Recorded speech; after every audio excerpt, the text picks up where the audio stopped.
Welcome to Indiana Sports Beat Radio, presented by Andy Moore Honda of Bloomington and Southern Stone Restaurant. Looks over the middle, second guesses, fires, throws. Does he make the catch in the end zone? Yes! Touchdown! Oladipo to win it. Another one! He got Another one! Another one! Huge hole. He's at the 30. He's going to go. 10, 5, touchdown. Jonathan Taylor. Galloway finds Rob Finnessy, who fires the three in. He hit him. Now, from the Golf Club at Eagle Point Studios, here's your host, Jim Coyle. Hello, everybody. Welcome aboard. What is this, Wednesday? Man, I had to stop and think for a second.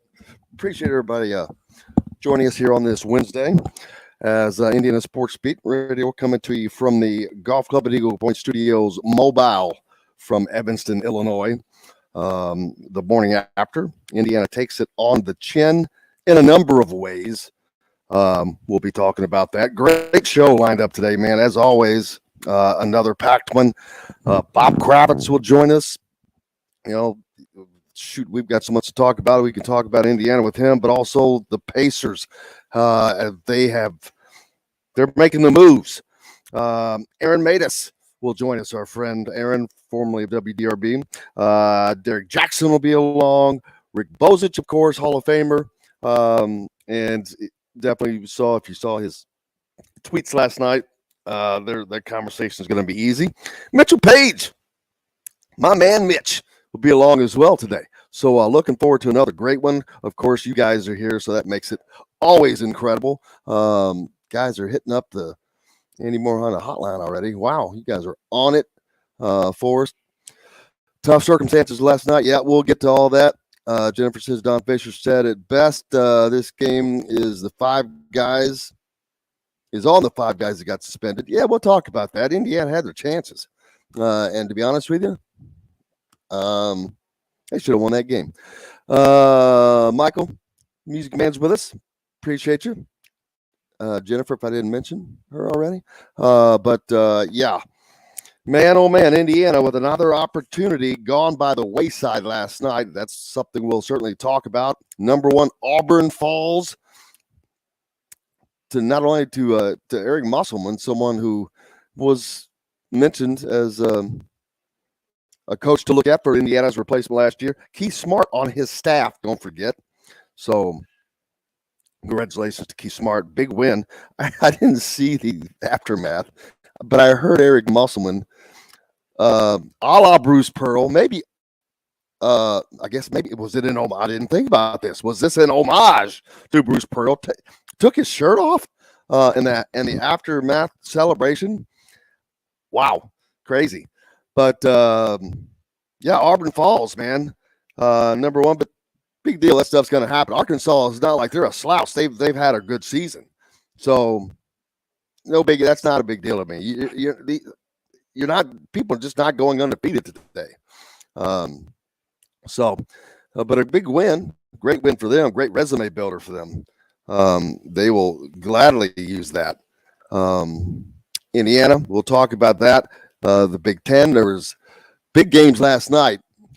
Purdue, man, they took a gigantic step in claiming the Big Ten title with a beatdown of Illinois, the same team that Indiana could not handle at home here just a few short days ago. So Purdue has put themselves in prime position to claim that Big Ten title because they now have the sweep over Illinois. So there's that. No, not from that. I wish my bathroom was this nice. I promise you, because that would mean the house would be mansion-esque, and that is not the case. Coming to you here from Evanston, Illinois. Last night, loss, Indiana, 5 players suspended. Of course, played a huge role. Xavier Johnson, probably the biggest loss, without question, last night for Indiana, not having him on the floor because Tamar Bates had not done much. Christian Lander had not done much. To be honest with you, it's nice to have Parker Stewart on the floor, hadn't done much.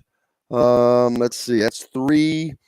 I got to keep calling them out so you all can throw them up there. I kind of keep forgetting. Oh, yeah, Michael Durr. They shouldn't have needed him to win that game. I've only crossed one name that they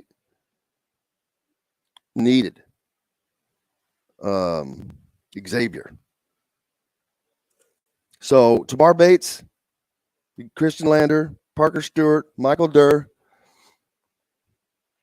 They didn't call. I mean, oh yes, that whole situation in essence cost Indiana that game, but Indiana should have handled this situation. The only person of those 5 of consequence was Xavier Johnson. Did Trey Galloway not more than make up for his output? Yeah. It comes down to this, folks. Just go look at the statistics. 7 for 30 on field goal shooting. That is a combined Trace Jackson Davis, Miller Kopp, Jordan Geronimo, and Anthony Leal. 7 of 30. All right, now let's go a little bit deeper. Where are my stats, by the way?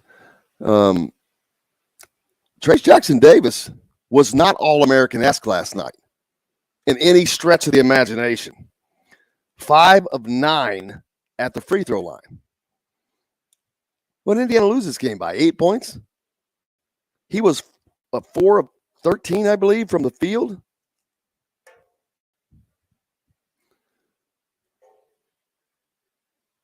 You go 7 of 13 for just 50%. You hit 2 free throws, 2 more free throws. This game's over. So Indiana, I don't want to say that the 5 suspended the guys did not play an impact on this, but Indiana should have, a program like Indiana should have been more than capable of handling this. They did for a good part of the game, and then we saw what we saw. Jennifer mentioned Trace Jackson Davis got shut down. I don't know that he got shut down, or how did he get shut down? Who was he playing against? Man, if Trace Jackson Davis can't go off against that talent, that's a little scary. Tony says I'm discounting the 6 that played. Were gassed. Foul trouble. It did. There's absolutely. But Trace Jackson Davis did not do jack in this game. He didn't do jack in this game the whole time. So that's, I understand, but I'm just not that's just not an acceptable excuse. You think, Mike, what's an acceptable excuse? If Trace Jackson Davis is Indiana's All-American linchpin, when you need him most against one of the weakest teams in the league, he's got to stand up. He's got to show up. Isaiah says you got to show up and show out. He didn't do either of those last night. Is it his fault that those guys? No, but 4 of them were of no consequence. We're talking about guys that hardly played much anyway. So I'm sorry. I'm not going to give him the excuse. Just not going to do it. Indiana was so much better than Northwestern. They just could not hit shots. Miller Kopp was in that group of 7 of 30. He had the best looks at 3-point shots last night that he's had all season. Couldn't knock him down. I'm not blaming. It's just 7 of 30. You've got 4 guys shooting 7 of 30. And one of those is your All-American who's playing against someone that maybe could he come off the bench for Indiana? I don't even know. Maybe not. But Trace Jackson Davis was the All-American. Should have taken. He he needs to take this team on his back in those situations. That's what an All-American does. And I'm not blaming him for those other 5, but I'm also not going to make excuses. I saw people complaining about calls last night. That's all horse crap. Indiana had the chance to win this game. May sound rough today, boys, but ladies, men and ladies, but that's it. I just think there has to come a time where you have to stand up. You have to prove your worth, whether it's an individual on this team or it's the team, by coming together. And another thing, oh man, we got to get that thing off. The comments I saw some comments questioning Mike Woodson's suspension of these guys. So, well, you can't if you don't make it. I'm like, whoa. Some people want, I guess, martial or just anarchy. These guys broke rules, man. And that's another thing. We'll get into that. Rumors. Stop following the rumors. Rumors, I guarantee you. I've seen it all. Don't follow that.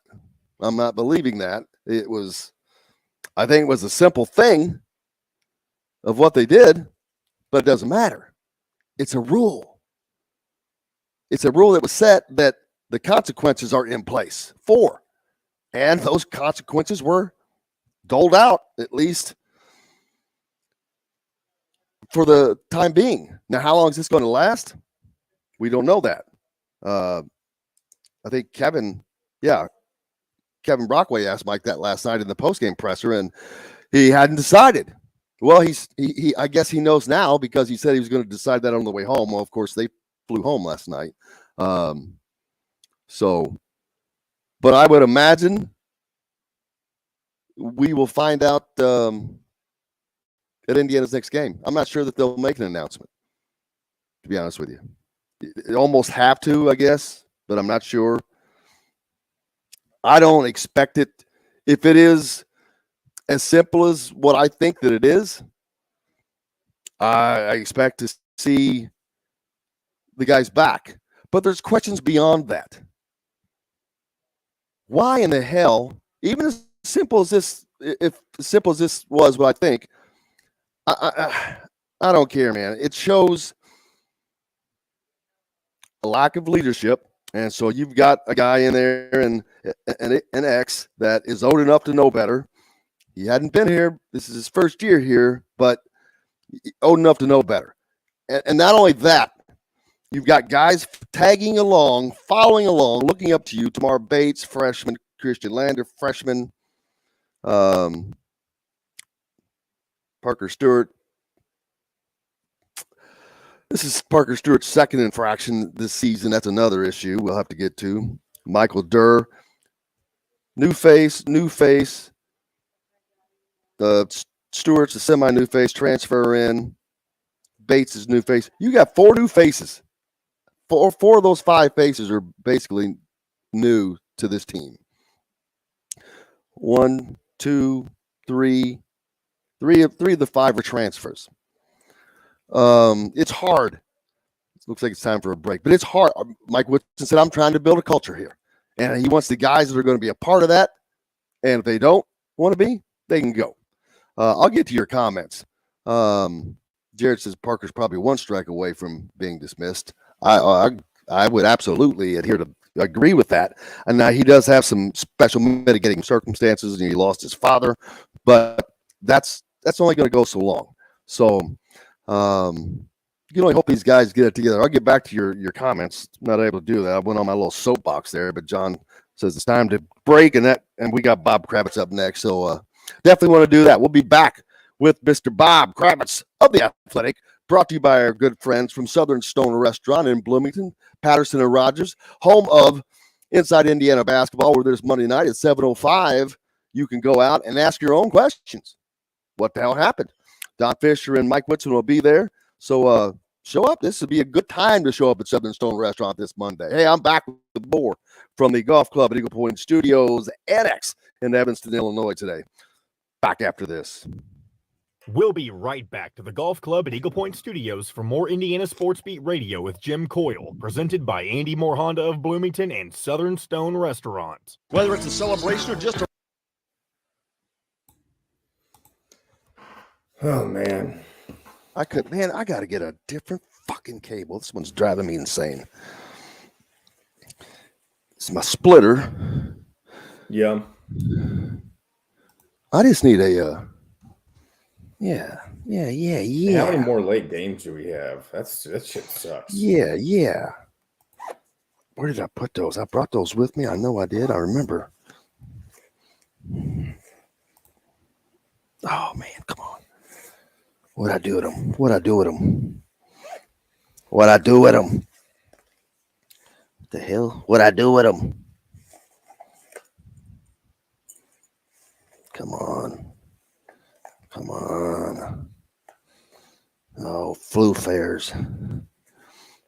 Flu flogger. John, can you hear me? Yeah, I hear you. Can you hear me? Oh, no, I'm unplugged. Yes. I can't hear you. Oh. Can you hear me? Yes, sir. Yeah, I hear you clicking. Okay. I hear you clicking, but you can't come in. But you hear Get me it? talking too? I do. Okay. God damn it. I've got a, I just need Bob is here. Do you need me to do anything else to help you out? Nope. Hey, Bob, how are you, brother? Good, man. How are you? I'm good. I'm a little tired, but Yeah, you had a late night, man. What time did you get back from Northwestern? oh, I'm not back. Oh, you're still up there, eh? Oh, God, You yeah, I partied- didn't. You Oh, partying yeah, with we- the boys? Oh, yeah, we, me and the Five, we got to come up with a name for them. The Five, the Chicago Five, the Evanston Five, the Evanston Five. The Puffing The Five? Chicago Five. I really don't. I mean, The Unfab Five. I'm not sure. I'm not sure that that's the situation. I think it may have been just simpler than that, but I think it was probably a curfew violation. that's what I'm hearing. that is the simplest. That is me too, and it doesn't matter. Actually, anything else past that, it's No, it that. doesn't matter. That is the deal right there, and I don't understand why people don't understand. What do you think if another coach? If you think if Bob Knight was there, those some bitches would probably be off the team. They'd be walking down I-65 back to Bloomington. I saw kidding me? Bozich say that. Oh my God! Oh, really? That's said something great like for that, Rick. yeah. If Rick, Rick's on later. He almost had to walk. He's got a story where Knight damn near left him somewhere when he was a student here we go. reporter. That's Week Monday through Friday. If we're not on a station where you live, we should be. Ask for Indiana Sports Beat Radio. This segment is brought to you by Andy Moore Honda of Bloomington. Now back to the Golf Club at Eagle Point Studios for more Indiana Sports Beat Radio with Jim Coyle, presented by Andy Moore Honda of Bloomington and Southern Stone Restaurant. Welcome back, everybody, to the Golf Club at Eagle Point Studios Annex here in Evanston, Illinois. Joined now by the great Bob Kravitz of The Athletic, who has been extraordinarily busy on his own this week without us having to add to that with this story. The Pacers, man, we heard talk about maybe the plunger went down yesterday, huh? Yeah, absolutely. They detonated a nuclear device in this team, and Shams Charania and I wrote back in December that they were going to do this, and yes, and the last 2 days they did do it, letting Levert go. I thought for cap space and for some draft capital, and then I really like the trade for Sabonis. I did not want to move Sabonis. Given my druthers, I would rather have moved Miles Turner. But Miles, with his injury, is very tough to move right now. That's not to say they can't do it between now and Thursday, but my sense is they're going to hold on to him for the time being. Yeah, it's great. Halliburton, I think, is a hell of a player. Buddy Hield will play a really important role as a shooter, three-point shooter. Tristan Thompson used to date Khloe Kardashian, so that's the only thing that really recommends him. Well, Buddy Hield, you think back to him, you think back to that great tournament run at Oklahoma when he was knocking down, what was he scoring, like 120 points a game or something back then? Right. But the bigger thing is 3 first-round draft picks, Bob. Have the Pacers ever have 3 first-round draft picks? Well, they're going to have something this year they haven't had since 1989. That is a draft pick in single digits. You have to go all the way back to George McLeod in, I think it was 1989, maybe 1987. I can't recall off the top of my head. But it's been that long since they had a top 9 draft choice. Look, I don't know what the guy at 20 or the guy at 30 is going to do. I'm going to sneeze. This is big time radio. Excuse me. Hey, and make it a good. It was a good one too. There's no dump button here. What am I supposed to do? You know what? You're right. We're low tech, baby. It's low tech. Yeah, I understand. Well, you're in Evanston, but yeah, no, they. I think they've set themselves up nicely for the future with the picks. Look, if they can go out and get an Isaiah Jackson type player at 20, whatever it might be, that wouldn't be a bad thing. Or you take those 2 picks and you try to move up in the draft. So I just think, look, maybe it was change for change's sake, but sometimes that's necessary because this thing had become stale. The fans were apathetic. The team was no good. Rick Carlisle had a lot of guys he didn't particularly like coaching. So blow it up, start over. I think, and what's good here too, Jim, is the first trade was really future oriented as far as getting bodies in here later on. And this trade, you got 2 good young players. Not young. I mean, Hield is 29, but you got 1 good young player in Halliburton who's 21. Will be 22 in a couple of weeks. And Buddy Hield is still in his prime. And is a guy who's a lifetime or a career 40% 3-point shooter, and that's something they desperately need. They're 25th in the league in 3-point shooting percentage. And yeah, I mean, they talked about it, and to me, this shows, hey, they're serious. We're serious. We've mired ourselves in, I don't want to say mediocrity for a little while, for a period of years. Sure, say mediocrity. It's perfect.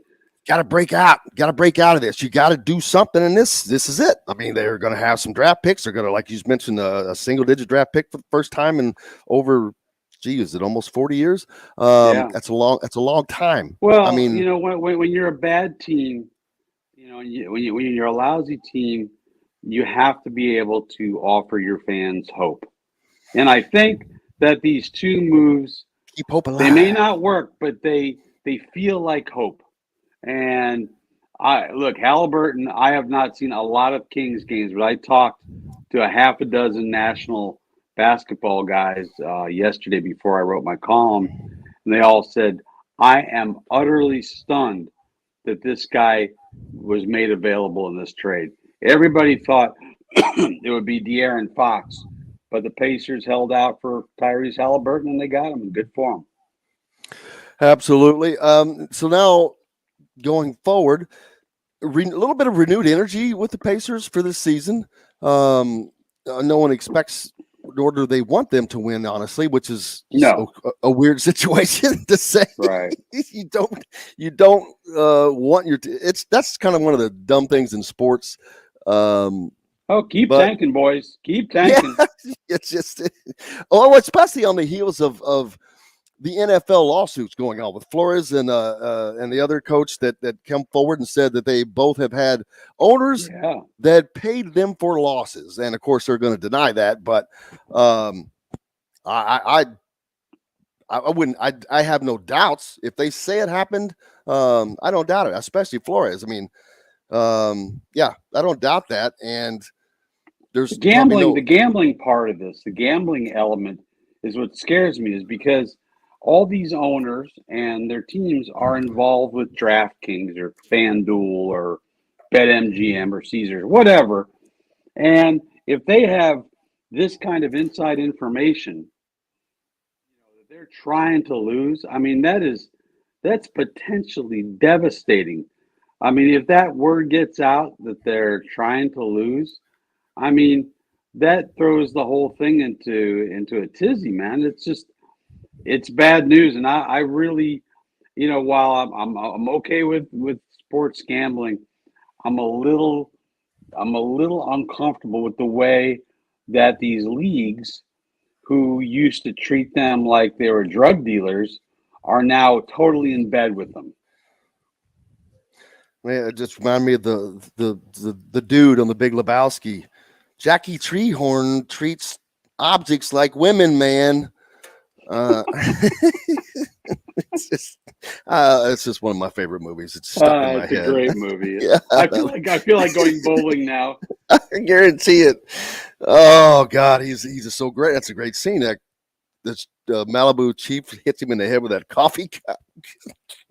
Gosh, we got to have something to entertain ourselves this morning. But so good news apparently on the horizon for the Pacers, but not this season. But Pacer fans are probably going to be a lot more forgiving now, as they see, all right, here's where they're building towards, and what can they do the rest of this season with this new makeup? You don't want to win, but you have to perform. Yeah, I mean, they'll make every effort. I mean, I think at this point you're looking for combinations at work.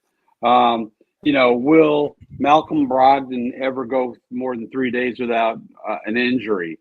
And can he play in the backcourt with Tyrese Halliburton? Are you better off with Duarte at the 2 rather than 3? I think it means more time for Duarte with LeVert out. It means significantly more time, I think, for Isaiah Jackson once he gets healthy. So I think we're starting to see the makings of what this team is going to look like. But I think that just as Rick Carlisle used the first 40, 50 games to figure out what he had and said, oh, hell no, I don't like this at all, I think they used the next 25 to 30 games to determine who can play and who plays, well together. And so I think they're looking for combinations, because who knows if Brogdon's going to be back next year? Who knows if TJ Warren, who's a free agent, whether he's going to be here? I've been told that TJ likes it here, that he wants to stay here, but money talks, and he's not going to get a big contract. I would say though he won't get a big contract because he's been hurt for over a year and a half. So maybe they'll be able to keep him at a reduced price. But I mean, this team is going to look quite a bit different moving forward. And now, speaking of which, you look across the landscape of Indiana sports, the Indianapolis Colts, the Indiana Pacers, the Indiana Hoosiers, kind of all in a rebuild situation. The Colts are not in a rebuild situation, but they've got some things that they've got to get in place. They're a lot closer to it than the Pacers for sure. Maybe than the Hoosiers as well, but kind of have sports scenes in flux a little bit right now.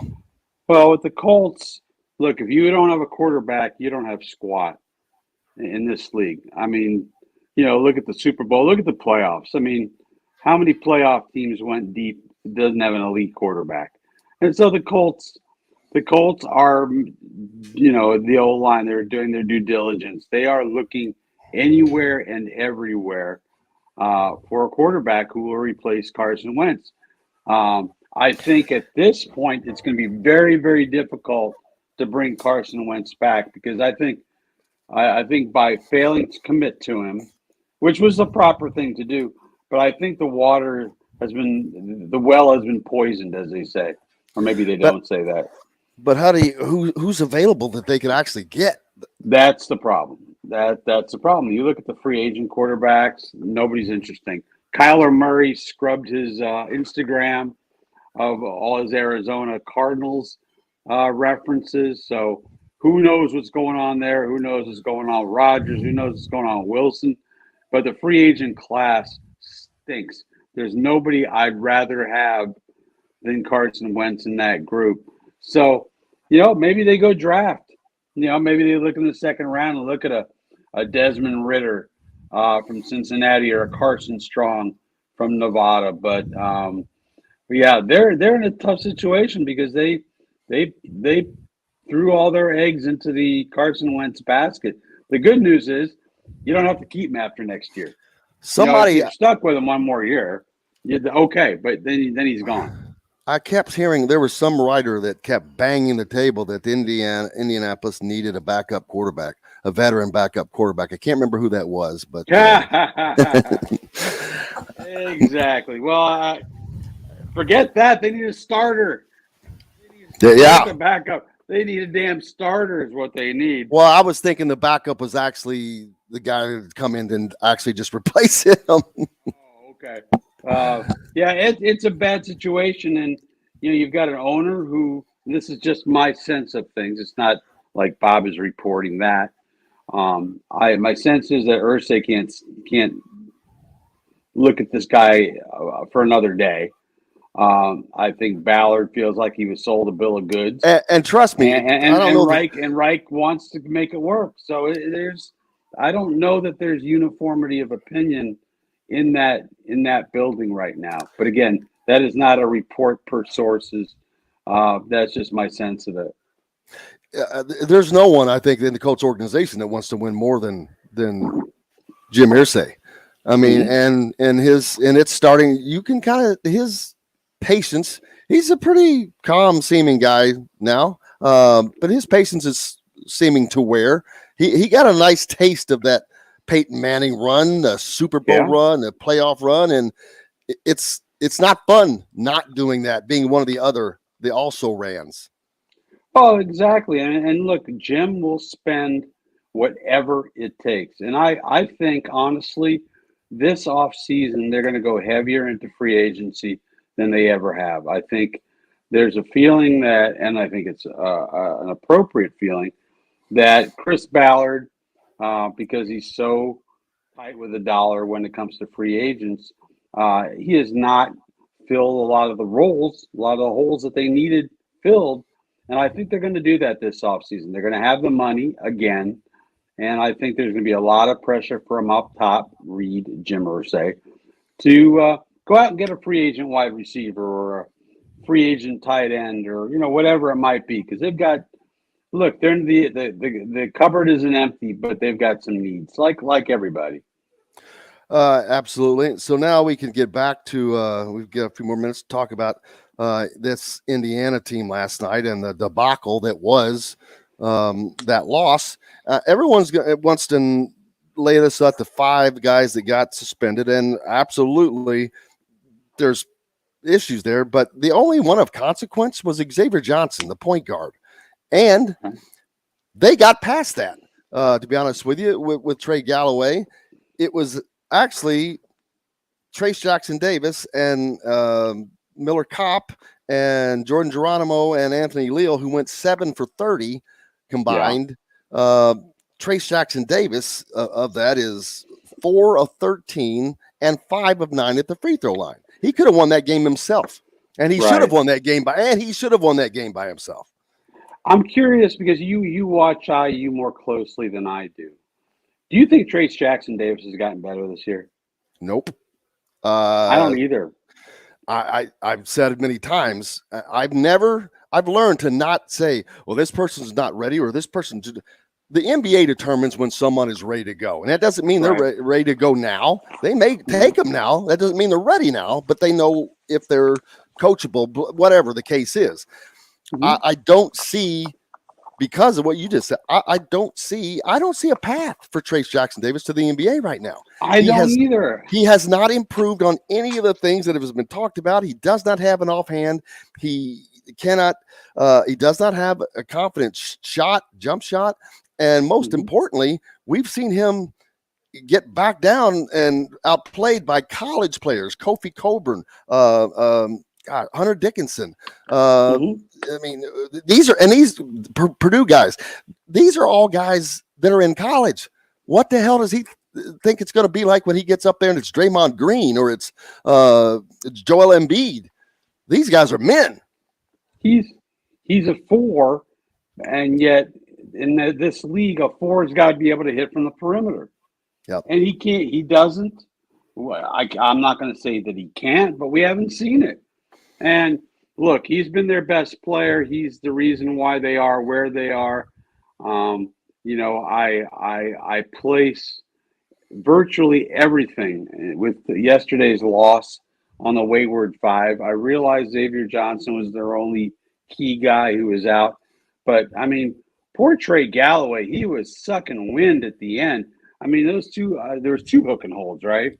At the end, he was just falling. I mean, his legs were gone, and he had to start at point guard. So, and you're already missing Finney. That's a real problem. So I blame a lot of it on those kids. And look, I am the last person on earth, the absolute last, to give anybody a hard time about whatever. I mean, I'm 61. I'll be honest and I with you. still make mistakes. I probably would have been with him if I was 19, and I'll be honest. I probably would have been with him. I was one of those guys that was just always riding the edge. I get it. So I'm not getting on him for that. I'm 61. I'd probably still be with him. I'd be like, yeah, let Grandpa take you out for a couple of beers. Whatever it was. They said it wasn't weed related. I'm guessing that it was, not curfew violation. Probably sounds like the most likely, because they were dressed out, and if they had tested positive or been caught smoking weed like they were in '78 at the Alaska shootout, they wouldn't have been able to dress out, and it would have been a longer suspension. So we'll see. But this is either a learning point or it's not.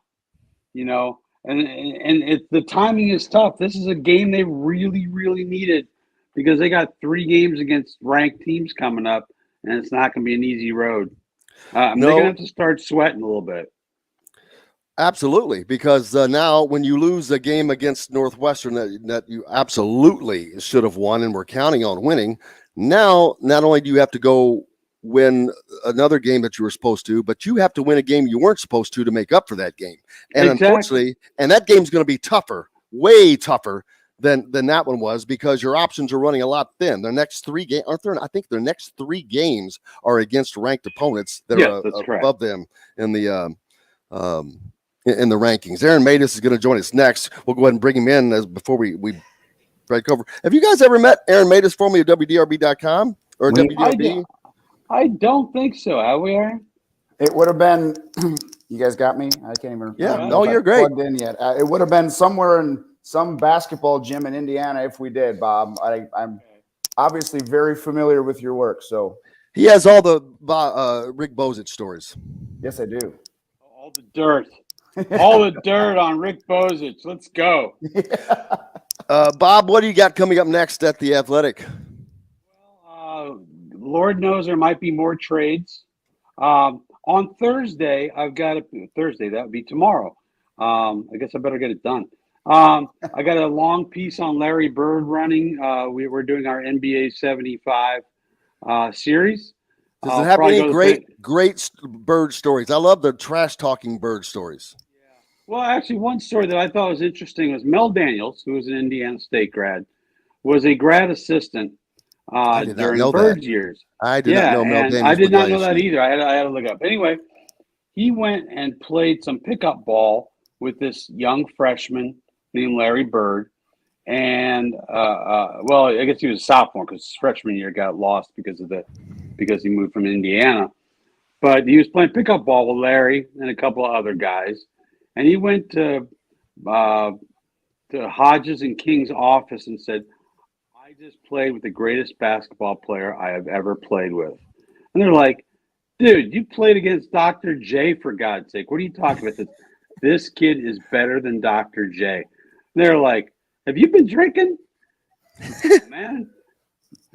So, but Mel Daniels recognized even then that Larry Bird was going to be something special.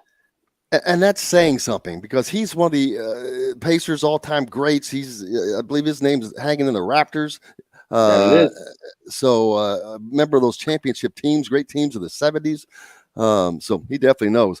Bob, brother, as always, it's a blast. All right, buddy. Make sure you give Bob a follow, and then more importantly, be a subscriber to The Athletic. I am, and for complete coverage of the Colts, the Pacers, and the Hoosiers. When's the next time you'll be in Bloomington, by the way? Bob's got a Seattle Kraken show now. Did I miss the hockey talk? You should have told me to roll. No, well, check it. Let me move back a little bit. I got a Whalers hat. I love a Whalers hat, and I got a Kraken jersey. We're talking about Kraken sweatshirt. Aaron, I'm a hockey guy. Aaron is a Minnesotan. He's from Minnesota, right. The state of hockey, eh? He's right. He's my North Star sweatshirt on if I would have known. He's still an IU grad. Baby. He's an IU grad, but from Minnesota. Dino scored 500 goals, not one of which came within 4 feet of outside of 4 feet of the net. I'll tell you my Dino Cicerelli story real quick, and then I'll let you go to break since you got to pay the ads. So Dino Cicerelli was playing for the Red Wings, and they're playing the Avalanche in the 96 Western Conference, I think, finals. I think this is the finals. And maybe the second round. And Claude Lemieux hit Chris Draper, and it was such a bad hit. And Draper ended up looking like the Elephant Man. I mean, his whole face was crushed right into the boards. And after the game, it was game 6, and the Avs won the series. And they went through the handshake line. And afterwards, Dino Cicerelli looked at a bunch of media and says, I can't believe I shook his frickin' hand. That story goes. Competition never dies, baby. Jim. They asked him what he would have done had he already seen Draper's face, and he said, I probably would have speared him in the face instead of shook his hand. Exactly, yeah. That's true hockey, baby. That's what it's about. Bob Kravitz, the great Bob Kravitz. Can't thank you enough, man. Look forward to doing it again. What's the next time you'll be in Bloomington? I don't know. I got to look at the schedule. When are they home again? Wisconsin, it's about a week. Yeah, Wisconsin. I'll probably be there. Why not? 69's open. Big game that night. Bob Kravitz, thank you, brother. We'll be back with more. Aaron Matus from D1 Ticker Connect here on Indiana Sports Beat, brought to you by our good friends at Andy Moore Honda of Bloomington. Bloomington's #1 Honda dealer. If you're looking for the deals, that's where you'll find them. Back with more from the Golf Club at Eagle Point Studios, Annex in Evanston, Illinois, right after this. We'll be right back to the Golf Club at Eagle Point Studios for more Indiana Sports Beat Radio with Jim Coyle, presented by Andy Moore Honda of Bloomington and Southern Stone Restaurant. Sports on television. Good morning, Aaron Matus. What's going on? What's with the background change today? Well, I'm in Evanston, Illinois. Ah, that makes sense. The land of horses on walls, apparently. I can get this is just a little room in here. I thought because it's offset, but I'm not gonna lie to you. They got too much crap in here, man. Dude, there's just crap everywhere. It looks elegant in the background. It is way too elegant. What is it? It's a Renaissance hotel, but yeah, it's. Oh, look at those little chases over there. Can you see those? Look at that. Yes. How about that deal? And am I showing the chase? Where's the chase? Yeah, you could just look at that. I should be over there. Oh, your background looks good. That's what I need to be doing. Though. I could be reclining doing this show. That's where you need to be. I got to. You think I won't? I'm going to do it just for the heck of it, just because I can. Who clicked on that? It'll give you a completely different background look now. Oh, I see the comment from Tony. See, we just talking. I was feeling calm, and now we got to ask about this. Look at that! I'm really going to mess with you all and have fun doing it. Hey, why not?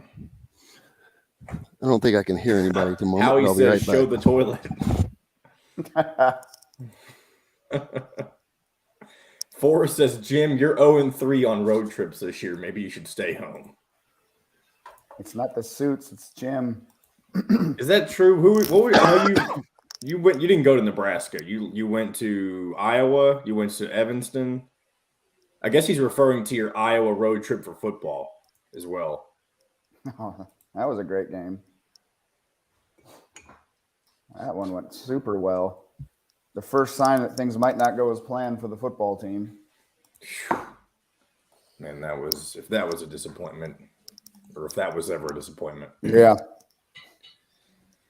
IU fans go into a season for the first time in I don't know how long with expectations, and it was a disaster.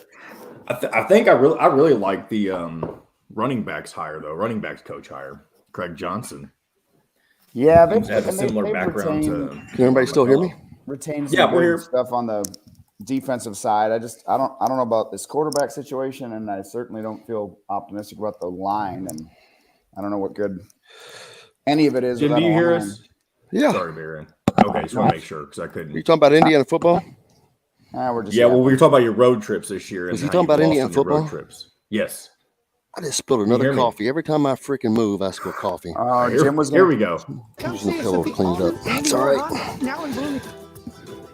How much time we got, John? This segment is brought to We're you coming by back. Remax Advanced Realty, Indy Home Pros. John, how much time we got? Sizemore. We're on. Now back to the Golf Club at Eagle Point Studios for more Indiana Sports Beat Radio with Jim Coyle, presented by Andy Moore Honda of Bloomington and Southern Stone Restaurant.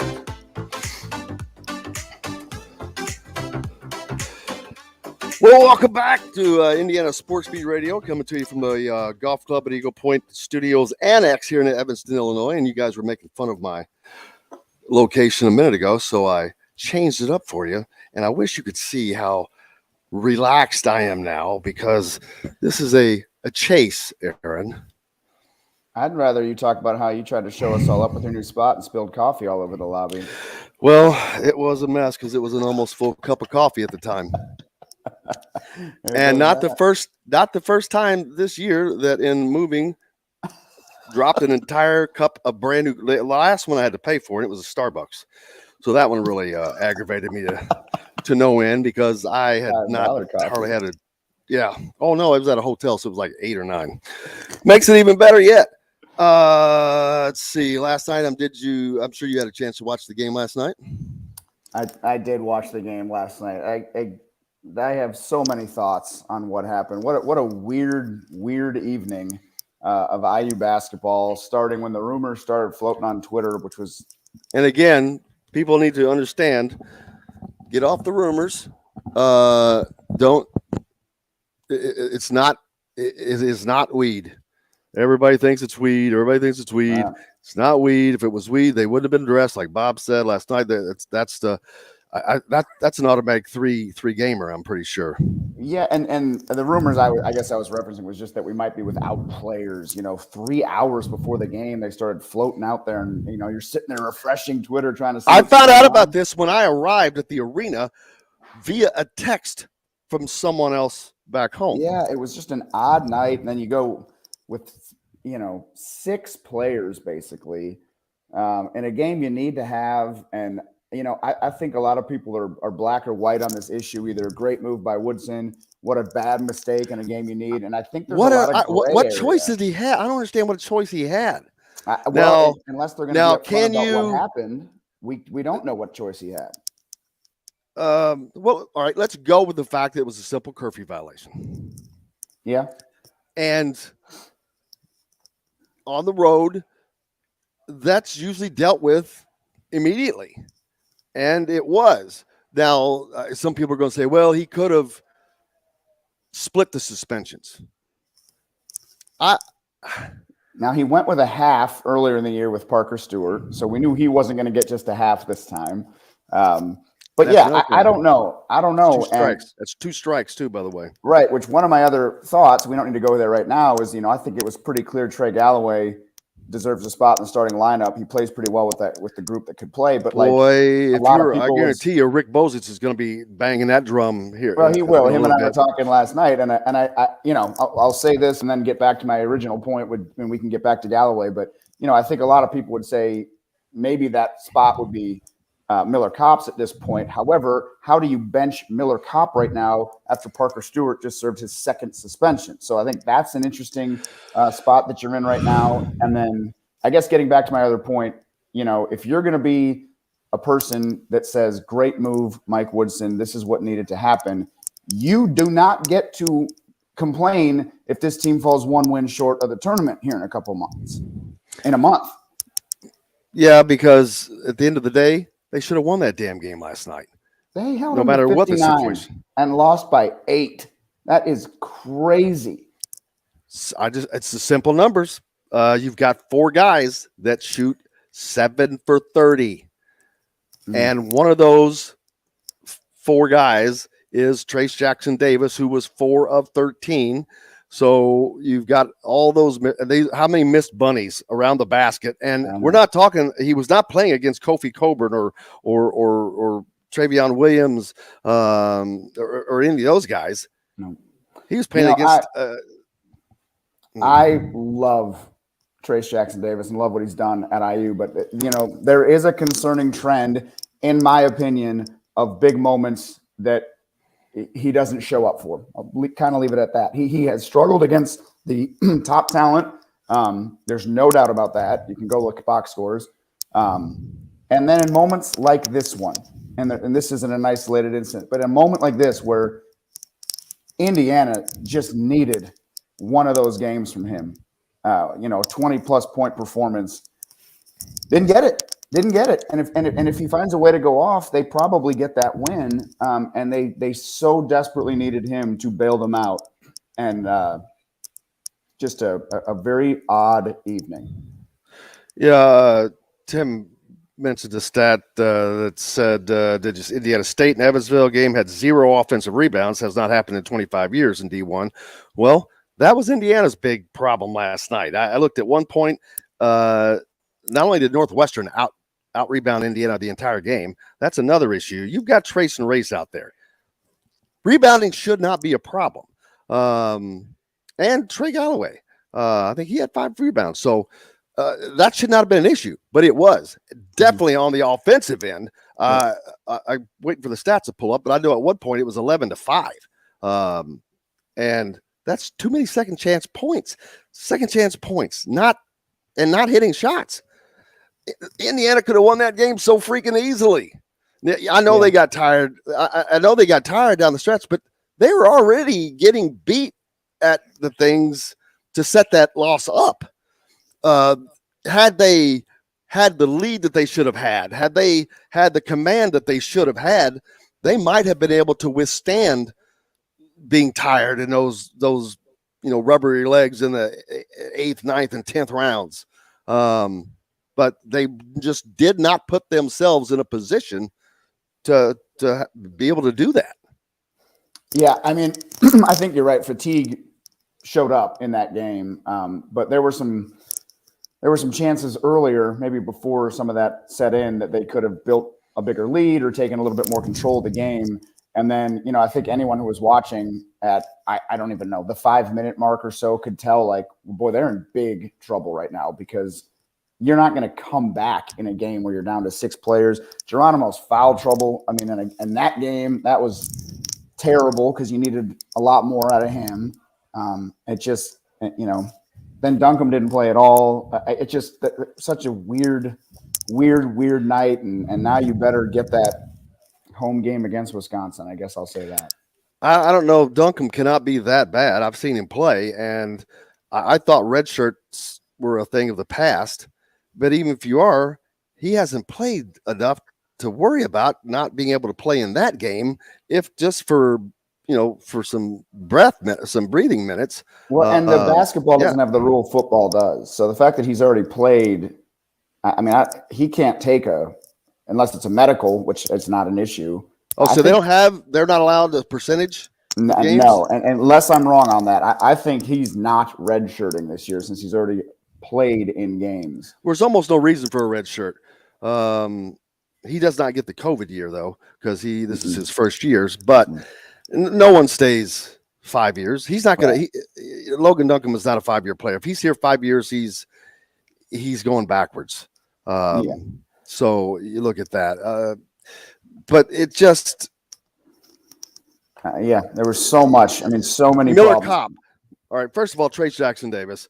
This should have been a night where he put this team on his back and played like an All-American. I don't care if he doesn't have a jump shot. I don't care if he can't go with his other hand. You don't need to. He's better than the talent that he was going against with one arm behind his back, but he did not get that done.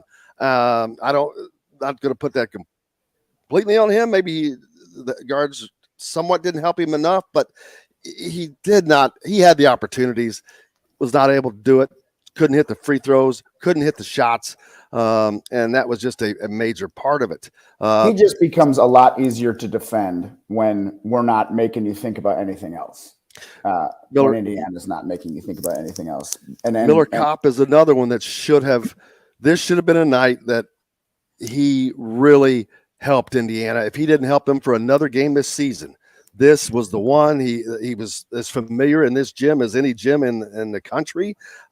He had as many open threes last night.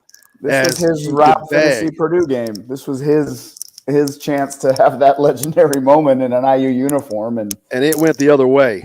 Yeah, and then they tried to work some shots, some screens and curls to get Leal a shot, and he was way off in that first half on a couple of shots he took, and it just was a huge struggle, which isn't surprising given what happened. And at the micro level, that's fine. Perhaps you make that decision, you set a tone, and hopefully some culture sinks in and you move on.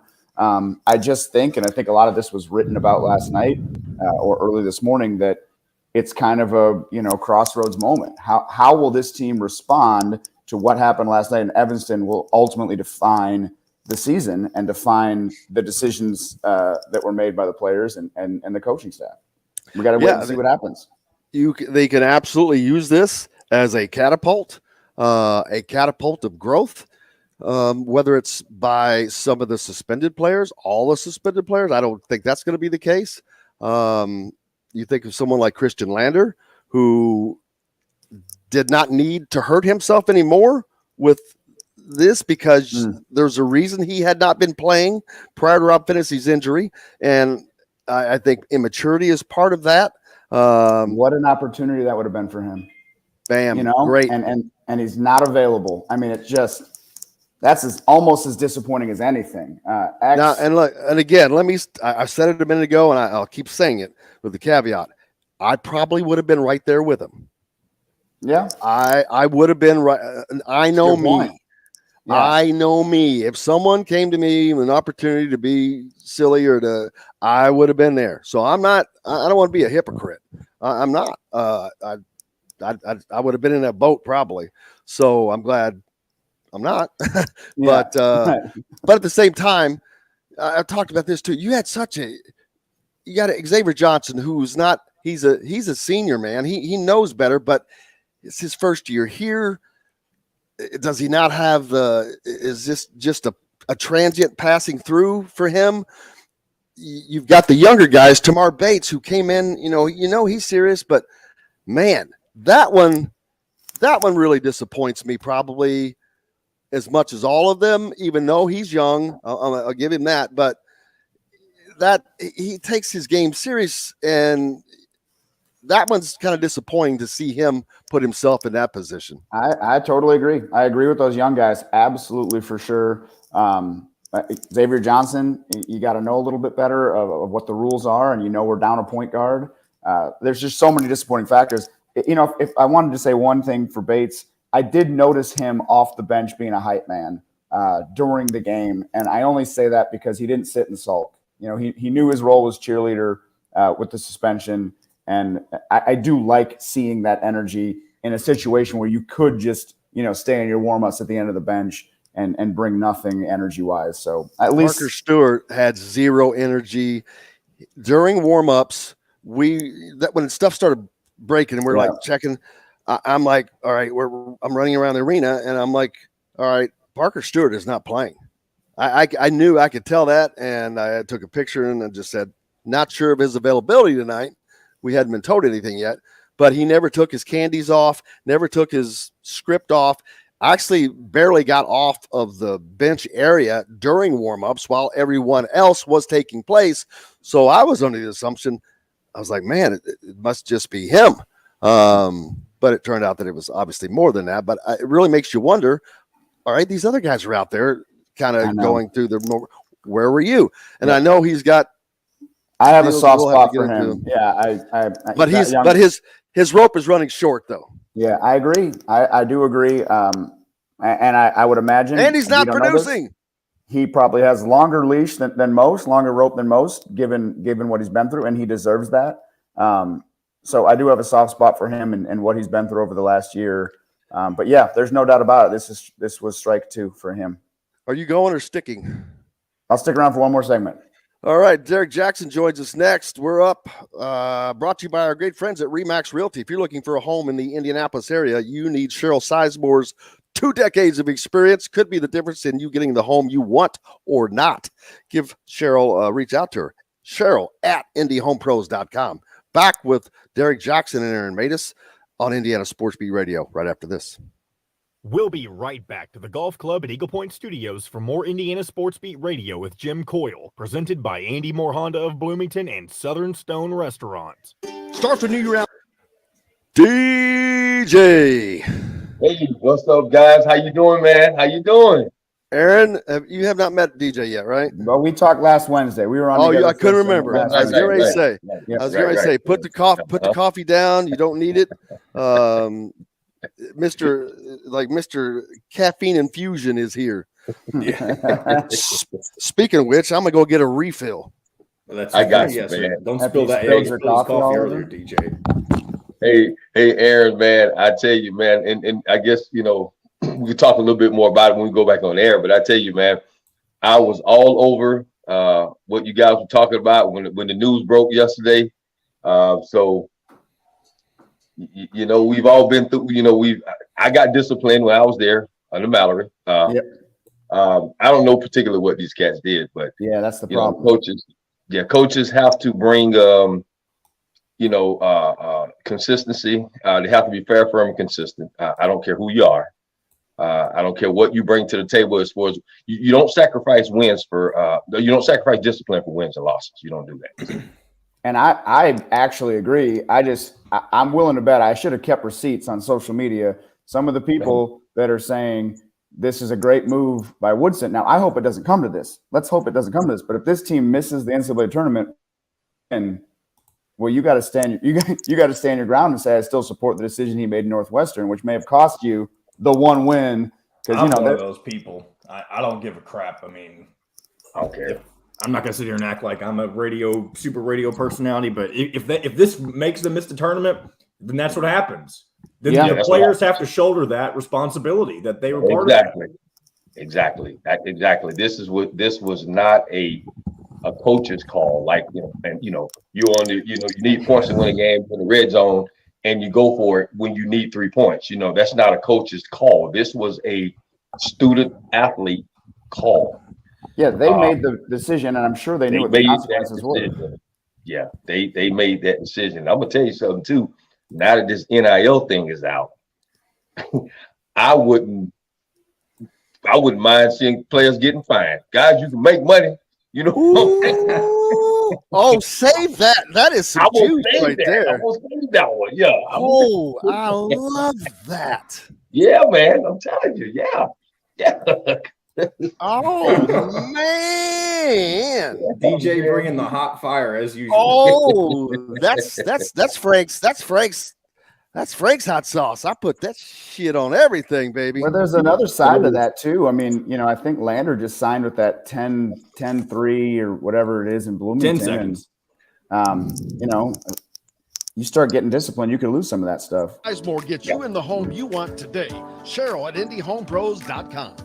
Today's guest is brought to you by Reynolds Family Dentistry of Sellersburg. You need $1 million smile for those championship photos, and that's exactly what you'll get with Reynolds Family Dentistry. Now back to the Golf Club at Eagle Point Studios for more Indiana Sports Beat Radio with Jim Coyle, presented by Andy Moore Honda of Bloomington and Southern Stone Restaurant. Welcome back, everybody, on this Wednesday. We are halfway through. As coming to you from the Golf Club at Eagle Point Studios Annex here in Evanston, Illinois, joined now by Derrick Jackson, former Indiana football player, and Aaron Matus, former sports director at WDRB TV and currently D1 Ticker Connect. What's your title there? Jack master. I was going to say master of services, master of all services. Whatever they need. That's my title. He is the guy. Derrick, of course, there's plenty of football stuff to talk about. Indiana with some new hires and this and that, but the the topic of conversation right now is last night's suspensions. You former team member at Indiana. I mean, I guarantee you, when you were playing for Bill Mallory, if there were 5 of you all that snuck out, broke. If this is what happened, broke curfew the night before the Purdue game, there would be 5 asses sitting on the bench. Am I wrong? Oh, let me tell you, during my time, when Coach Mallory was the head coach, I didn't sneak out of a hotel, but what I did do, I called myself wanting to skip class because I had got a new girlfriend and I wanted to hang out with her instead of going to class. Okay, well, go ahead. And you think Coach Mallory is not going to find out about this. But let me tell you something, student athletes. It got back to the head coach and I had to go see him. Now, mind you guys, I'm from Florida and I committed this infraction, okay, in December in Indiana. So guess what Coach Mallory had me do? You outside running. Coach Brooklyn. I go outside on the turf, on the frozen tundra, and I run ladders. And I chased, and I remember when Coach Mallory sat in my living room and he told my mom. My mom said, you know, he's a kid, he'll do sneaky stuff. And you might skip class. And Coach Mallory said, Ms. Jackson, I can tell you what, he might do that once, but I guarantee you he won't do it again. So, and I guarantee you, that's the last time I skipped class in Bloomington, Indiana. I don't care if it was June or I don't care if it was February. And that's the importance right there.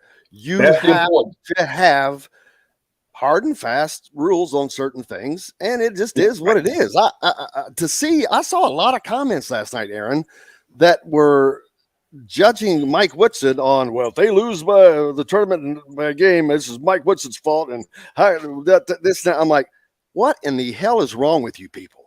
Well, and that's what I'm saying. My point is, if you're saying this had to be done, then you need to stay there if that scenario plays out. If we miss the tournament by 1 game, you need to remind yourself that you supported what happened and then the decision that was made in suspending these players. But I'm going to turn this over to DJ because during the break, he said this wasn't a decision made by Coach Woodson, and I actually support that idea.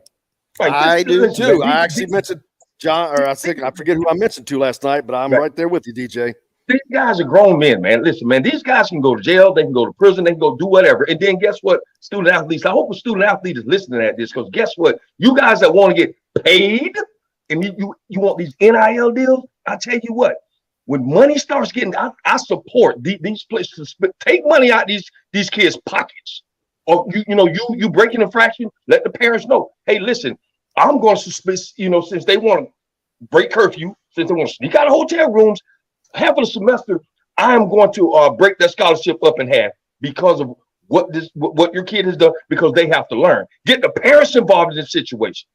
Take money out these kids' pockets, especially ones with the NIL deals. And I don't, you know what? Whoever got an NIL deal with Indiana, if they go ahead and they take that NIL deal back, guess what, son? I'm sorry, but this is a lesson learned. You need to suffer those consequences and learn from here. Coach Mike Woodson, I support you, Coach, 100%. I don't care if we miss the tournament. I want us to go to the tournament, but if we miss it by a game, it is not Coach Woodson's fault, people. Listen, put the onus on these players' shoulders. I mean, I think that's a terrific point. And I know right now the school can't broker the NIL deals for the players. That might happen down the road. But I don't know if any of these infractions, we don't know exactly what they did. We think we know what they did. None of it seems horribly wrong. And maybe it is sit your ass on the bench for a game, come back stronger. But if you start, Christian Lander, for example, recently has an NIL deal in Bloomington. If you start becoming a problem, hypothetically, these businesses can say, we don't want to associate any longer. And I think that is a point that DJ's trying to make here. And maybe that will happen around the country. I'm not saying that should happen to Christian Lander. I'm not saying that. I'm just saying if you start becoming a problem, then some of these opportunities you have to make money could go bye-bye. Yeah, you know why? Because the fans that are you depend on to support that, you're pissing off. Right. Because so they want you winning. Yeah, it does. They want winning. They want you to win, not to be causing them losses and people to be having heartache at midnight last night. I can't believe all the amount of people were on the post-game show last night. They were not happy. It's not name, image, and unlikeness, Jim. It's likeness. Like exactly. I know. I tell you what, man. I know. One person made a comment. There's a gentleman in his 80s. You probably know him. Got the initials RMK, Robert Montgomery Knight. Yeah. Let that happen in his time. I guarantee you, when they got off of that plane or bus after 12 they wouldn't have got off any plane, I'm gonna bet. They would have never gotten on a plane. They'd still be walking down I-65, I think Bob Kravitz mentioned, in this snow and cold on their way back to Bloomington. And I can't wait to ask Rick Bozich about that, because Bob might almost made him do that once. You're right. You're right. You're right. You would not have wanted to face the wrath of Coach Knight. And, and quite honestly, and I'm not saying that, I know this is a different time, but when we were coming up, I mean, again, kids might skip class, but you just didn't hear a player suspension. I didn't at Indiana. I'm not saying it didn't happen, but I never heard of a player that played for Coach Knight during my time get suspended. And neither did a player during my time, with Coach Mallory. So whatever their infraction is, I know that Coach Woodson, he's mulling, possibly suspending them for the Michigan State game. So who knows? Absolutely. Sid says that Wake Up Indiana is not as good as they think they are. Fans think they are. Some mistakes over and over. Can't shoot at the foul line or anywhere else. They don't deserve to make the tournament the way they play. I don't agree with that. You can't be at 16-5 like they were. No, they're a good team. They've got faults. I think we all understand. They don't have this winning attitude. They don't have this killer instinct, Derrick. That's the one thing this team lacks sorely. Trace Jackson Davis does not have it. And I'll be honest with you, that roar he does, that gets on my nerves, man. You want to roar into the basket, roar onto the court. Let that be your roar. Exactly. Do that against Kofi Colbert. Do that against Hunter Dickinson. Do it against Travion Williams, whoever it is. Just do it, man. Actually, do it against Northwestern and the kid that most people never heard of last night that was on the winning side. That's where he needed to do it, not go 4 for 13. And if it sounds like I'm putting a lot of this on him, I am. Someone mentioned earlier, stop calling Trace Jackson Davis an All-American. I didn't name him that. He was named that. Right. But he's not acting like that, certainly not playing like that. Has he had moments? Yeah. But in these moments, at those times, that is where he has to put the team on his back and just carry them. He had enough help around him. Had he done that, he's got Race Thompson, Trey Galloway. They only lost by freaking 8 points as it is now. It was all left on the court. There was a moment last night, Jim, where I thought Indiana had done enough to a point, and I think it was 8 or 9 minutes left. I was actually texting with Rick Bozich, and I said, they've kind of got to this point now, and now is really when you need your All-American to shoulder it the rest of the way. Get us to the finish line. Now we need 8 All-American minutes from Trace Jackson Davis. You had a chance to win that game, but it didn't show up. And again, getting back to last segment, there are some times where you want a little more from him. DJ, what's up next for you, man? Well, listen, man. Listen, I am still lobbying, and again, Coach Allen, if you hear this, listen, bring your former players back. I love myself. Listen, Coach, this is all I want to do, man. I want to sit back and I want to help motivate these guys. So when we have clutch moments like we had last night, not suspended players is what I'm talking about, but I want to win games this year. Not saying that your coaches is not competent enough to do that, but a lot of programs across the country are bringing former players back. Let me help motivate those guys, Coach. Let me put that fire in there, that desire, that killer instinct, that dog in them, Coach. That's what them boys need, man. And I'm telling you, this season is going to turn around. I don't care if that guy across from me is a 5-star. My mentality was, my preparation was going to outdo all of his accolades. I'm going to dominate you when I get on that field. I don't care if we go to your house or it's in my house. Wherever we at, it's going to be my house. So that's the type of mentality these guys need. You see what I'm saying? And I just think that the program will get turned around, coupling that with the Leo mantra. I love it. I think that Mike Woodson could probably use you right now. So you don't have to wait for Tom. But DJ, thanks, brother. How's the weather down there? Brother.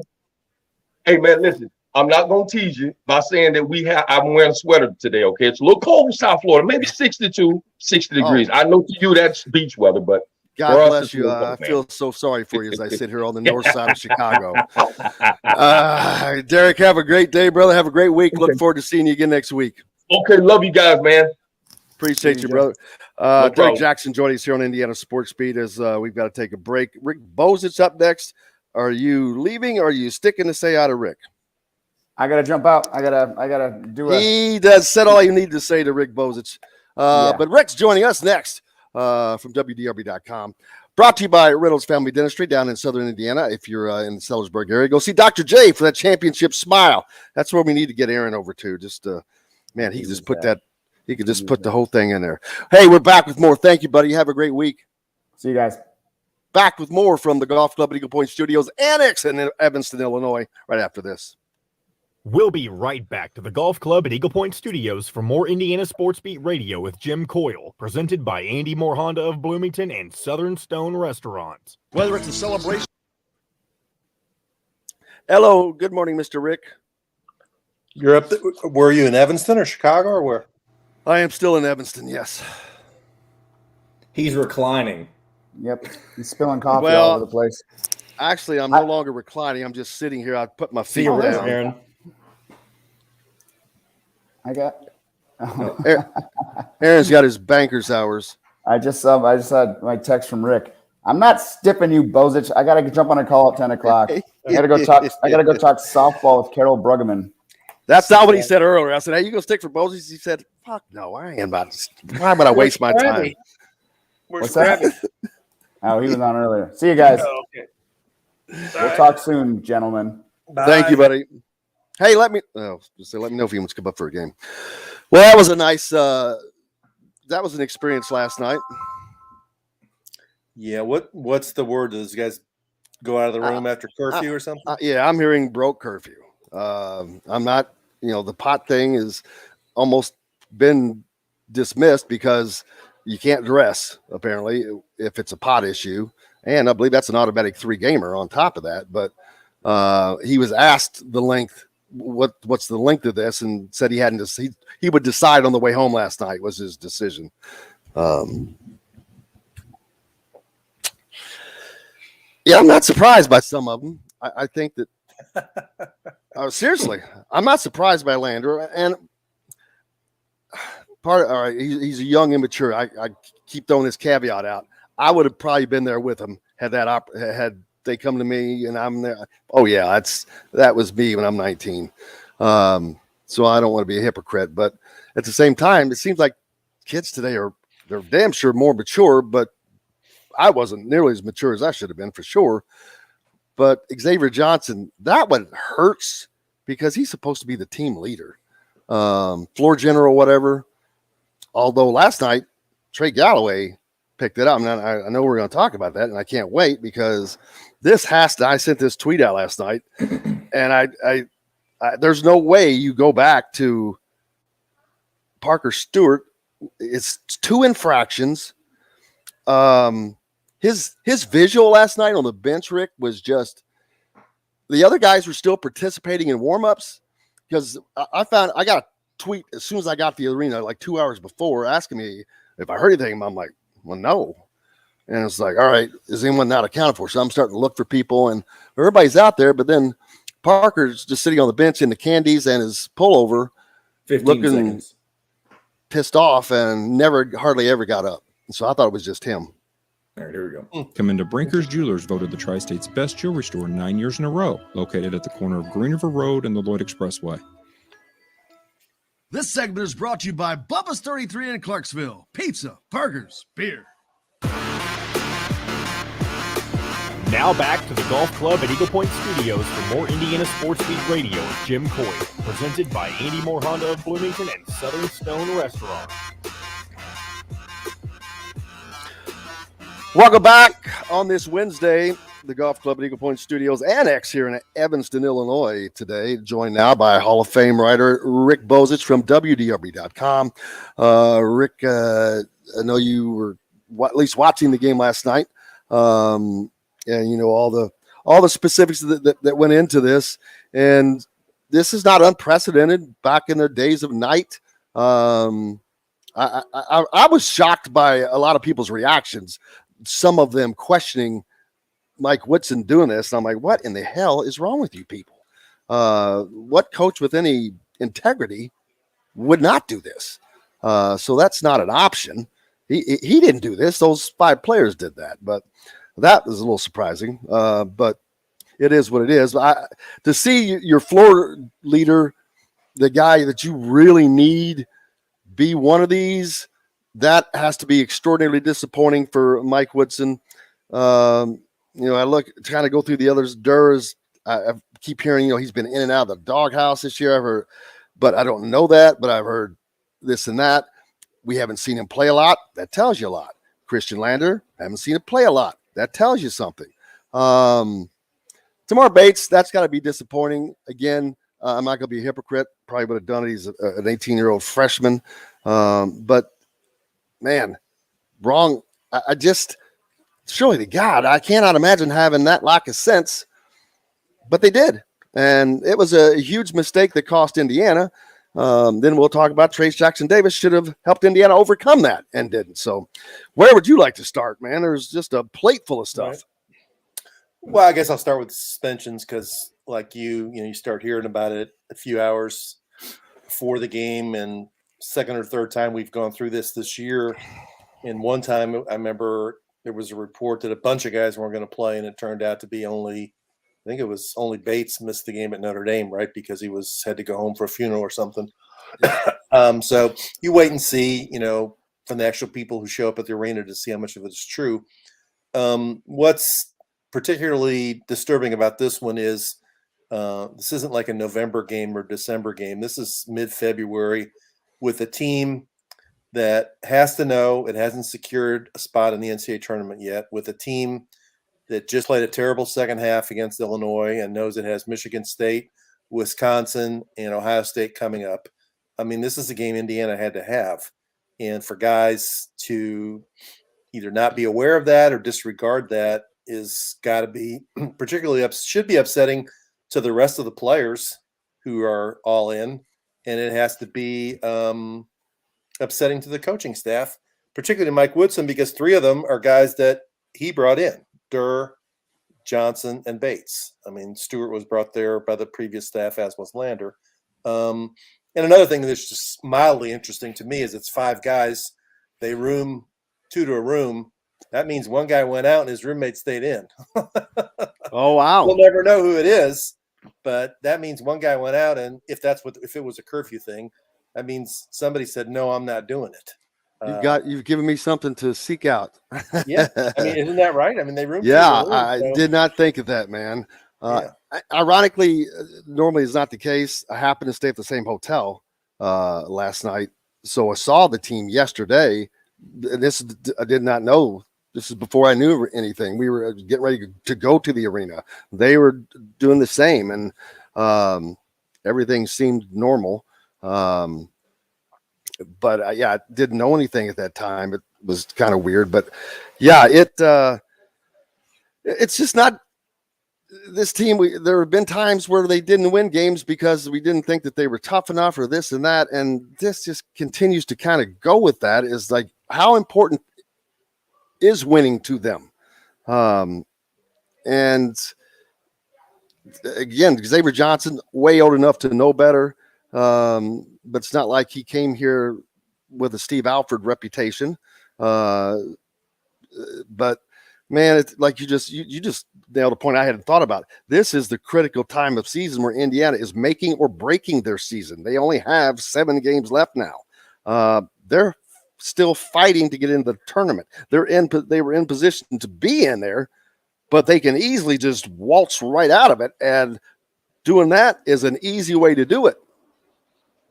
Yeah, and I don't think the NCAA tournament selection committee says, well, they lost that game because 5 guys were suspended. We're not going to count that as much. If guys are injured, they might do that. But if it's guys not playing because they broke team rules, you're not going to get cut any slack because of that. And, Michigan State's lost at least 2 in a row, I think. And then they go up there on Saturday.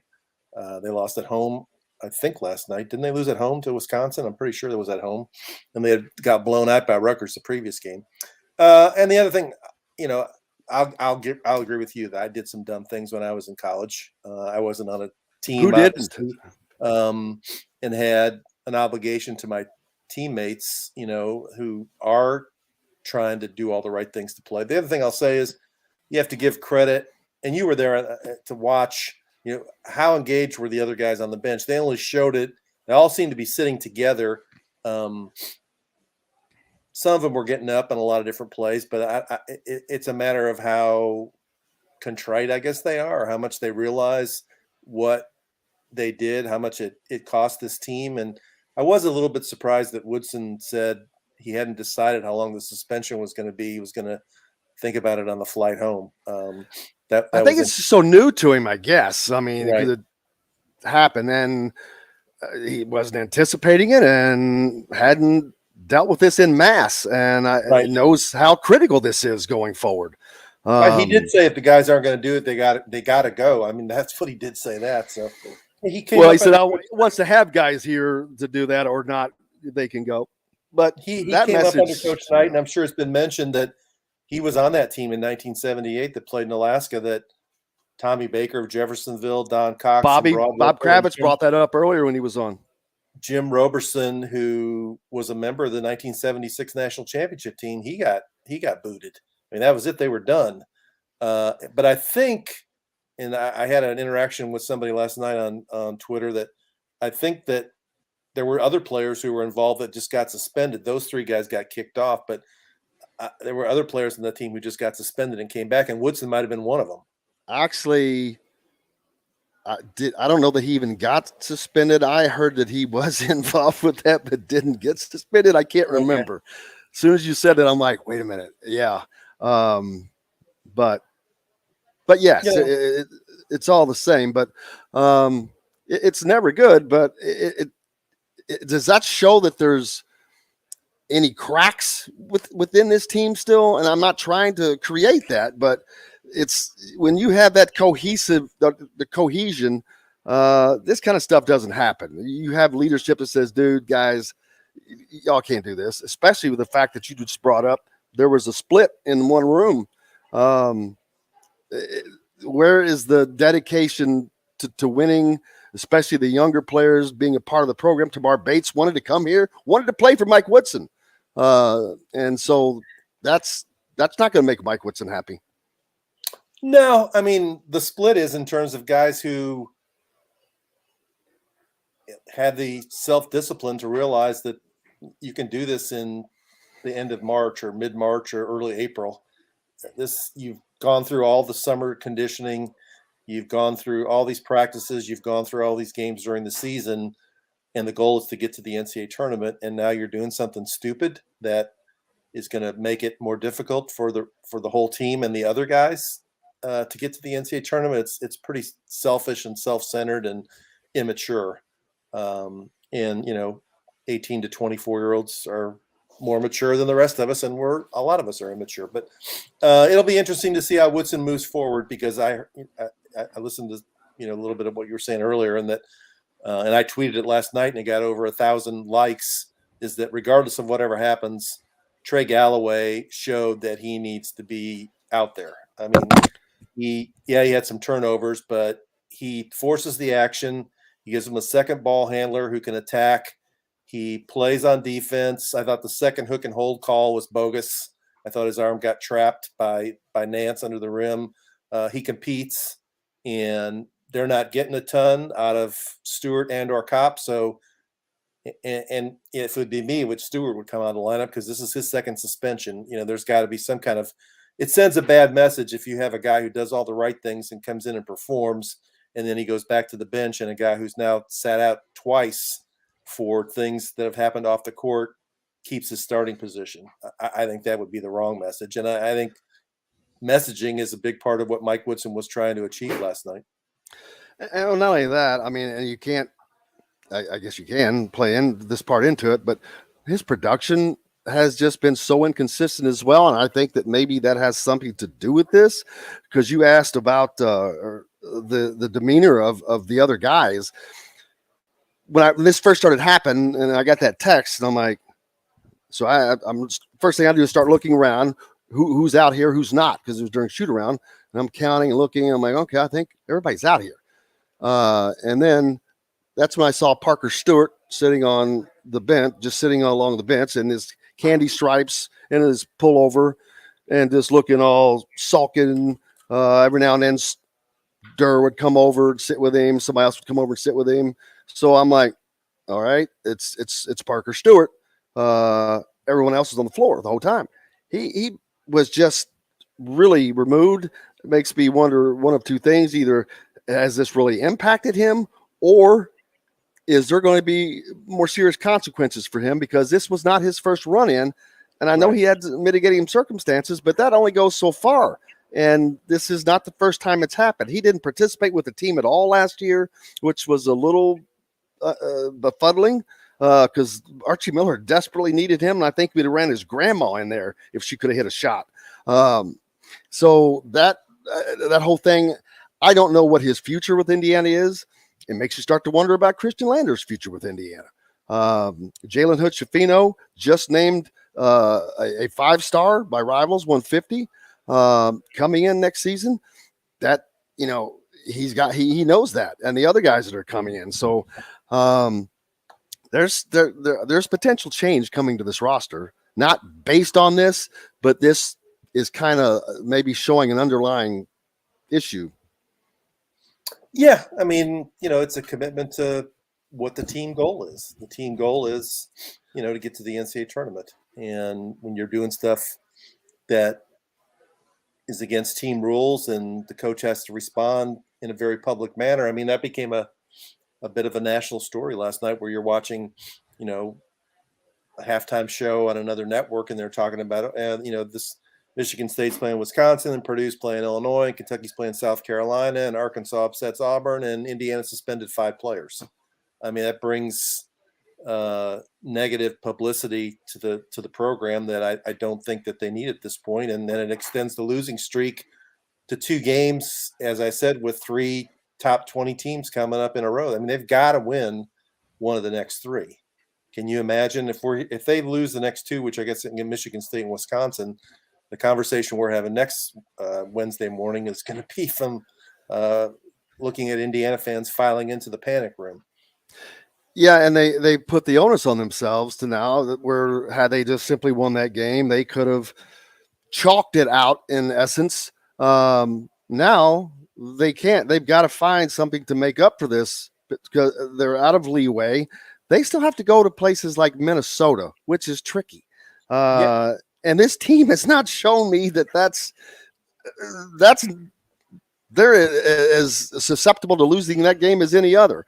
And then the 3 ranked teams that they have to face next, if they were to lose those, you talk about your confidence just going into the toilet at the end of the season.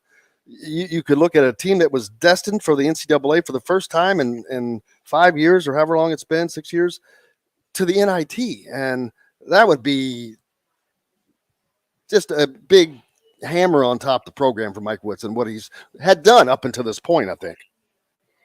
Yeah, I mean, and the reason I think people default to that kind of thinking is they saw it happen last year. They lost the last 6 in a row last year, and just played. They're in a position where they might have made the tournament, but they just collapsed and didn't make the tournament. So they got to win one of the next 3, and 2 of them are on the road. And the road games, I believe, are Michigan State, Ohio State, Minnesota, and Purdue. So Minnesota is the most winnable one in the group, and as you mentioned, that's a 50-50 game at best. And then the home games are Wisconsin, Rutgers, and there's one Maryland. Right. So they got to win 2 of those, and maybe 3, because, you know, they're not on the bubble yet, but they can see it from where they're sitting. Yeah, your tweet that you mentioned, you sent out over 1,100 likes in regards to that. I sent one out very similar to that. 400 likes, and that's the scale. That's how much bigger Rick Bozich is, by the way. I said it out earlier. But no, seriously, that's huge. I mean, when 400 people respond, when 1,100 people, but 400 people respond, especially to someone who's churning them out at that particular time. But there's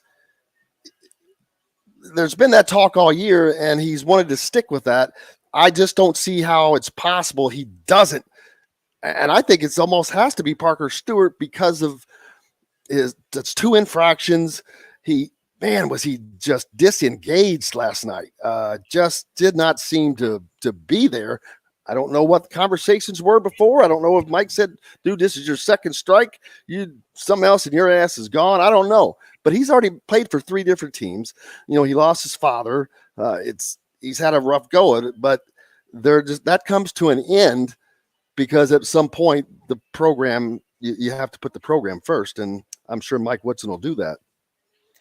Well, Jim, even before all this happened, I think a lot of people were suggesting that the starting lineup need to be changed regardless because you had 2 guys with similar skill sets in Kopp and Stewart. The only difference is, their body type and size, but they're basically just shooters who are average defenders.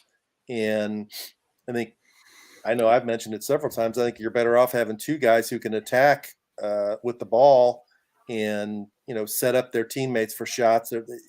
Indiana becomes too much of a one-dimensional team with those guys out there. And in a lot of games, they're not doing anything to get them open shots. And they can't – neither one of them is athletic enough to create his own shot against, the better quality of teams that they're playing. They've got to get set up to get their shots. And I think Galloway and Johnson give Indiana 2 guys who can not only score and attack on their own, but they also can set other people up and maybe make it easier for Thompson or Jackson Davis to get open near the goal. That's most teams you see have 2 or 3 guards who can really become a threat with the basketball, and Indiana only has 1. Something else last night, I feel sorry for the legion of fans, and I'm going to send this out, that showed up for this game in Chicago. This was Indiana fans in there. Did you say 20? Oh, no. On TV, it looked like 20 or 25%. Oh, they didn't do it justice. I would give it potentially closer to 50-50. Okay. You could hear them on TV, but there were the upper sections, especially the one to my right, nothing but red. Have you been to Welsh, Ryan? I'm sure you have. Haven't been to it since it's been renovated. I've been there. A nice little gym. Yeah. I think it holds like 7,000 or something. Right. But yeah, I'm going to go, it was 50-50 at worst, to be honest with you. And so, man, for those people to show up and show out like Isaiah Thomas preaches it before every home game, that's another thing. That shows that fervor that is there. Indiana fans waiting for that to crack, but it didn't happen. What's up next for you? Oh, Louisville plays Notre Dame tonight in South Bend, and not going there. Surely, God, right? You're not traveling to South Bend, are you? No. If they lose tonight, it's their first 6-game losing streak since 1991. So that's pretty historic. And Notre Dame is of interest, obviously, in Indiana because that's rapidly becoming Indiana's third best win after Ohio State and Purdue. I mean, if Notre Dame wins, they're tied with Duke for first place in the ACC. If Notre Dame wins tonight, they're the first place team in the ACC. Now they'll be without Jordan Lazuski, or is that how you pronounce his last name? One of their close enough. Yeah, one of their forward good shooters, and Louisville's struggling. They just got done. Malik Williams has just served a 2-game suspension, and he's the captain of the team. So it's not just at Indiana where players are getting suspended. Malik Williams was suspended by interim coach Mike Pegues, and he missed, I think, the North Carolina game, and then he missed the Syracuse game. They went up there and got drilled on Saturday. And Kentucky keeps rolling. They won at South Carolina last night. They have Florida at home on Saturday. And with Auburn losing yesterday, they're going to move up to, I think they're 5th in the country. They'll move up probably to 4th, maybe 3rd. Kentucky's playing as well as anybody in the country right now. They are. They're definitely playing on that number 1 seed line. And that seed line, didn't mention Purdue, really solidified their 1 seed line last night and probably going to win the Big Ten Conference. They've got the tiebreaker over Illinois now. I mean, I've got games to play, but man, they're in the driver's seat, I would say. Yeah, I agree. Who's the third? Isn't it a three-way ties? Wisconsin. Yeah, Wisconsin's up there. Which, yeah, what Purdue is, they took that lull, but they seem like they're kind of coming back at the right time. That was a big win last night. I mean, Illinois just handled Indiana, and Purdue handled them with ease. Yeah, it was close at halftime, but Jaden Ivey took over in the second half, and good thing Purdue has people to defend Kofi Coburn better than Indiana does. It's been obvious from the length of his career that's not a good matchup for Trace Jackson Davis, and he can't score over Coburn. And I think that with Edey and Williams, Purdue has a better opportunity to attack Coburn than they did, and Ivey's a difference maker. Ivey's a guy who can do something. Indiana doesn't have a guy like that you have to guard him not to drive because he's so explosive. He can get to the rim and get layups or dunks. But if you get, back off of him too far, he's going to burn you with 3-point shots. He's elite. He's probably the best guard in the league. Absolutely. No doubt about that. And good thing about that is he's going to be gone.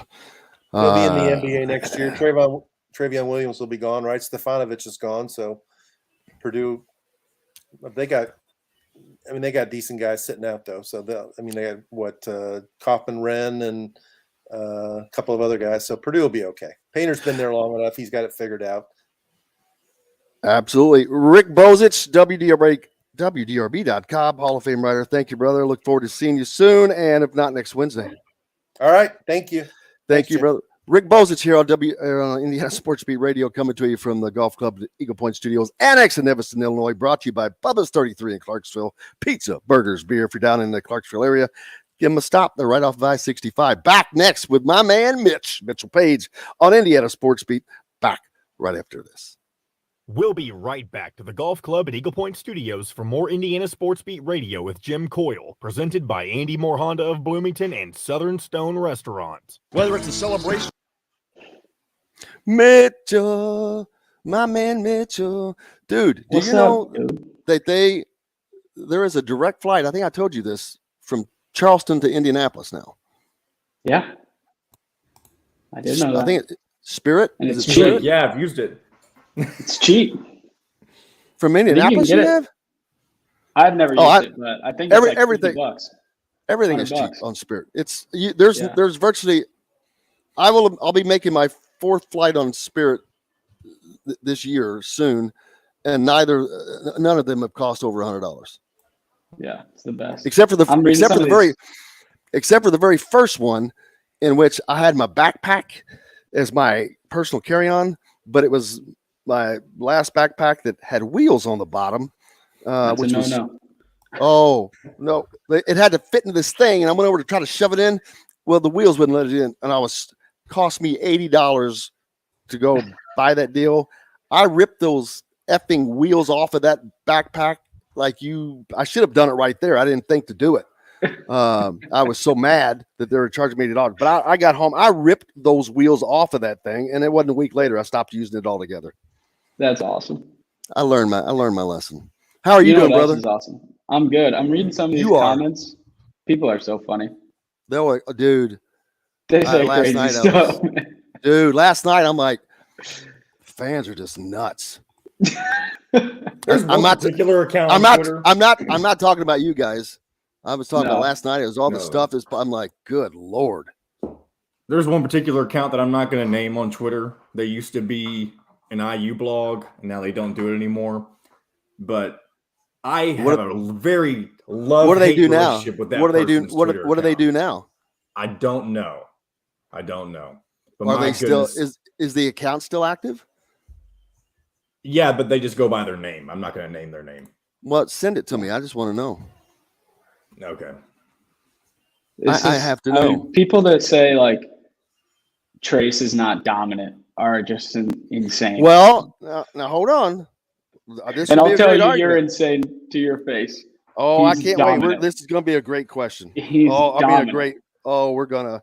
Oh boy, we're gonna have. By the way, we're only gonna have about 11 minutes left. Just a heads up. We've been loaded today. Sorry, we had to push you to the end, Mitch. We were loaded today. No worries. It'll be quick. Thanks for What coming you on, though. I know What are you doing? get you on What are you fire. doing today? Hey, now that I know that they had that flight, I'm going to come down and visit you. See, doesn't that make you happy? Did you notice he didn't say a thing? Yeah. All right, here we go. Coming back. Monday through Friday. If we're not on a station where you live, we should be.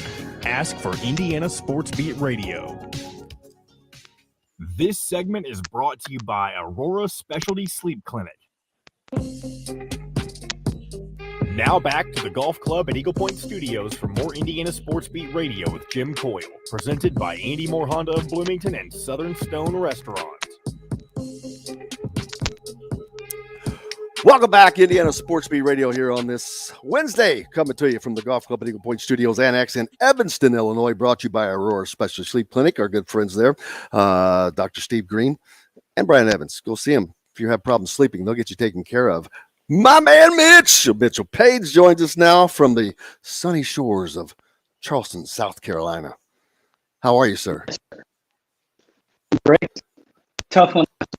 I don't know what it was. As soon as we came on, your signal got bad. As soon as we came back, I saw it for some reason. I don't know why, but one of the things we were talking about in the break was we were talking about comments of fans, and I was thinking last night, man, there's crazy stuff out there.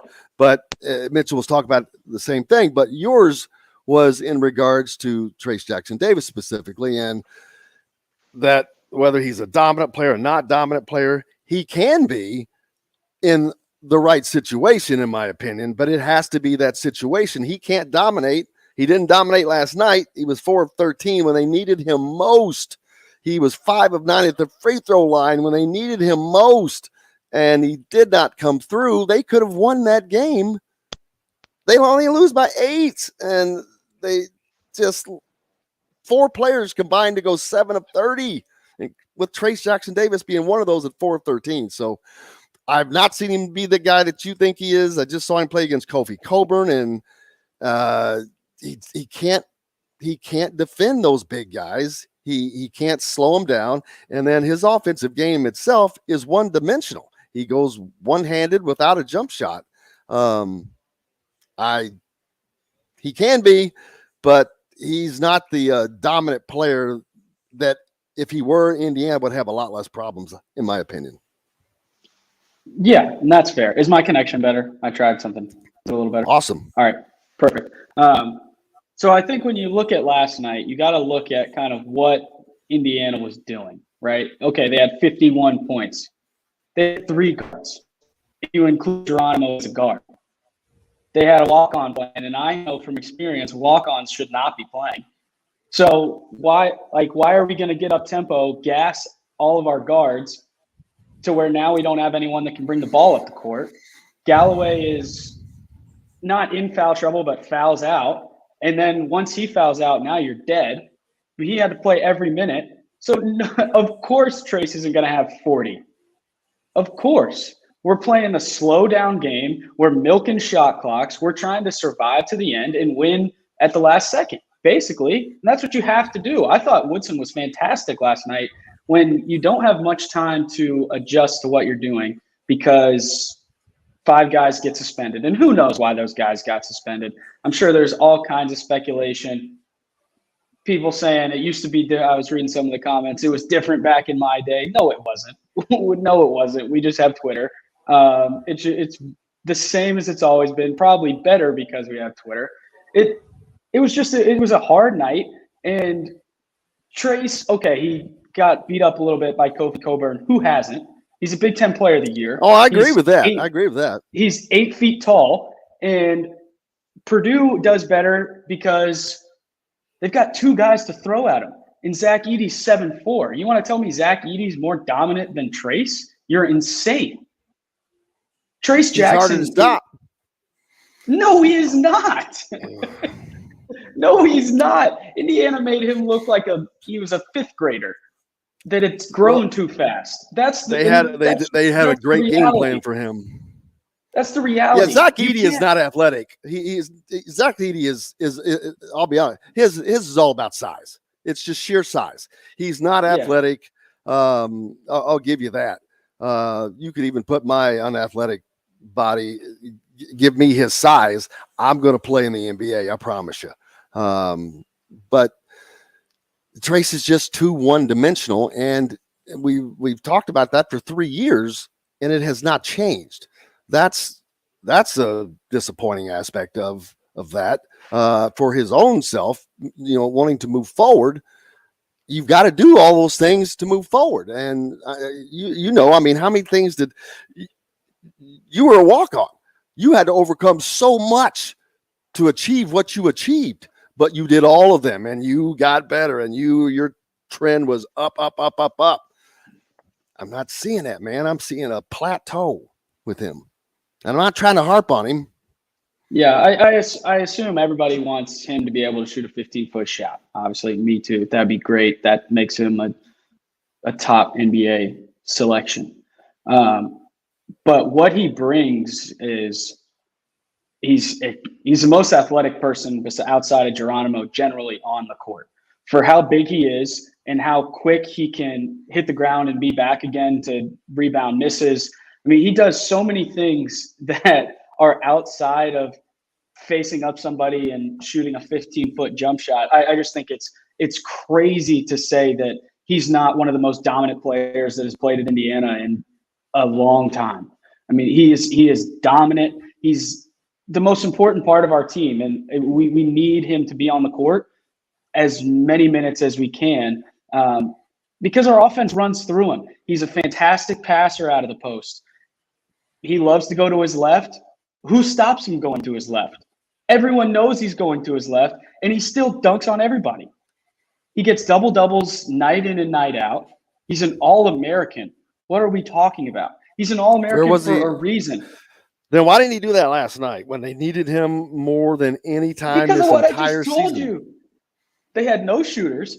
They're sitting off Trey Galloway. Leal hasn't really proved he can make a shot. His shot's beautiful, but hasn't. But he wasn't being guarded by shot. Kofi Coburn or Trevion Williams or any of those. I understand, but he's not getting guarded by one guy.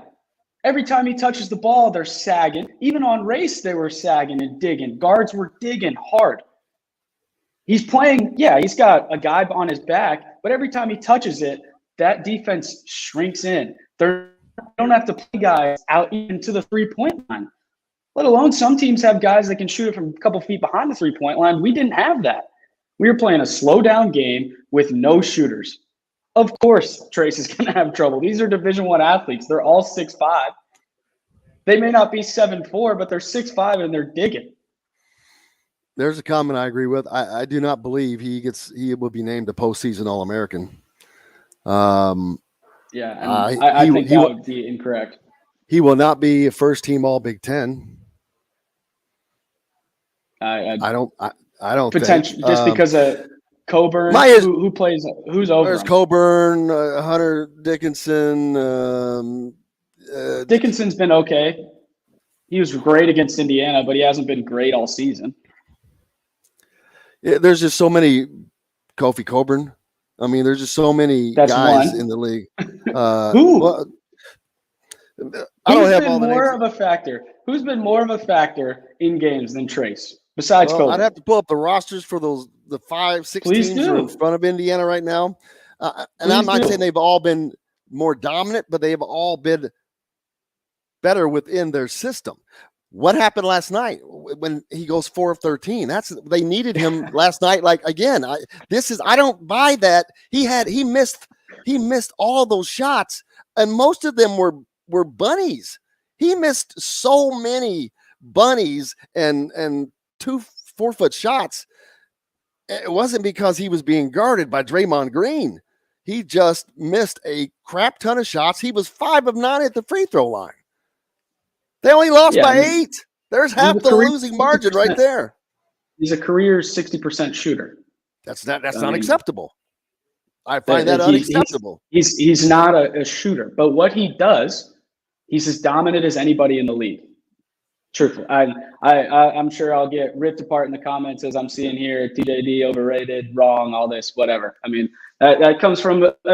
I'm sure there's a lot of knowledge coming in there, but when when you look at what was going on last night and what they were trying to do, it's so much deeper than just looking at he's 5 for 9 from the free throw line. Like, no, there was so much more going on in that game than looking at 4 of 13 from the field or whatever he was doing. It's just he's playing the entire game.